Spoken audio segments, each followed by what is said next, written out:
ഒവറിൻ ക്യാൻസറും fallopian tube ക്യാൻസറും ഒരു പക്ഷേ നമുക്ക് ഒരുമിച്ച് ടാഗ് ചെയ്യാൻ പറ്റുന്നതാണ്. കാരണം പലപ്പോഴും ഒവറിൻ ക്യാൻസർ തന്നെ തുടങ്ങുന്നത് ഫെലോപ്പിയൻ ട്യൂബിലാണെന്നാണ് ഇന്ന് ശാസ്ത്രീയ ഗവേഷണങ്ങളൊക്കെ സ്ഥിരീകരിച്ചിട്ടുള്ളത്. ഈ ഗർഭപാത്രത്തിൻ്റെ 2 ഭാഗത്തായിട്ട് 2 കുഴലുകൾ ഘടിപ്പിച്ചിട്ടുണ്ട്. ആ കുഴലുകൾ നേരിട്ട് ഘടിപ്പിക്കുന്നത് ഓവറിയിലേക്കാണ്, അണ്ഡാശയത്തിലേക്കാണ്. അണ്ഡാശയവും ഗർഭപാത്രവും തമ്മിൽ ബന്ധിപ്പിക്കുന്ന കുഴലുകളാണ് ഫെലോപ്പിയൻ ട്യൂബ്. ഈ ഫെലോപ്പിയൻ ട്യൂബിലാണ് പലപ്പോഴും ഒവറിൻ ക്യാൻസറിൻ്റെ സ്റ്റാർട്ടിംഗ് പോയിന്റ് എന്ന് പറയുന്നത്.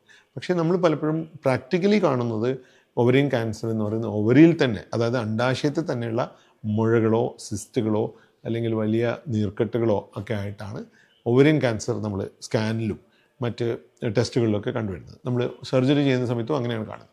ഈ മുഴകൾ എന്ന് പറയുന്നത് സാധാരണഗതിയിൽ ഓവറിയുടെ ഒരു സൈസ് എന്ന് പറയുന്നത് 2-3 സെൻറ്റിമീറ്ററാണ്. ചിലപ്പോൾ അതൊരു 3-4 സെൻറ്റിമീറ്റർ വരെ ആവാം. ചിലപ്പോൾ ഫോളിക്കിൾസ് ഉണ്ടാവും ഈ പ്രത്യേകിച്ചും ഓവുലേഷൻ സമയത്ത്, അപ്പോൾ കുറച്ചുകൂടി വലിപ്പം കൂടുതലാവും. പക്ഷേ ആ ഓവുലേഷൻ കഴിയുമ്പോൾ അത് സാധാരണഗതിയിൽ ചുരുങ്ങി സാധാരണ അവസ്ഥയിലേക്ക് എത്തും. അപൂർവം ചില സ്ത്രീകളിൽ പോളിസിസ്റ്റിക് ഓവറി പോലുള്ള ആൾക്കാരിൽ ഇതിങ്ങനെ ഒരു 4-5 സെൻറ്റിമീറ്റർ ആയിട്ട് കുറച്ച് ഫോളിക്കിളൊക്കെ ആയിട്ട് നിൽക്കുന്നത് കാണാം. പക്ഷേ ഒരു ക്യാൻസർ അല്ലെങ്കിൽ ഒരു ട്യൂമർ അതിൽ വരുമ്പോൾ ഈ 3-4 സെൻറ്റിമീറ്റർ എന്നുള്ളത് 5-6 സെൻറ്റിമീറ്റർ ആവുന്നു. ചിലപ്പോൾ അത് 25, 30, 40 സെൻറ്റിമീറ്റർ വരെയുള്ള മുഴകളായിട്ട് നമ്മൾ കണ്ടിട്ടുണ്ട്. അപ്പോൾ ഇതാണ് ഓവറിൻ ക്യാൻസറിനെ പറ്റിയിട്ടുള്ള അനാട്ടമി എന്ന് പറയുന്നത്.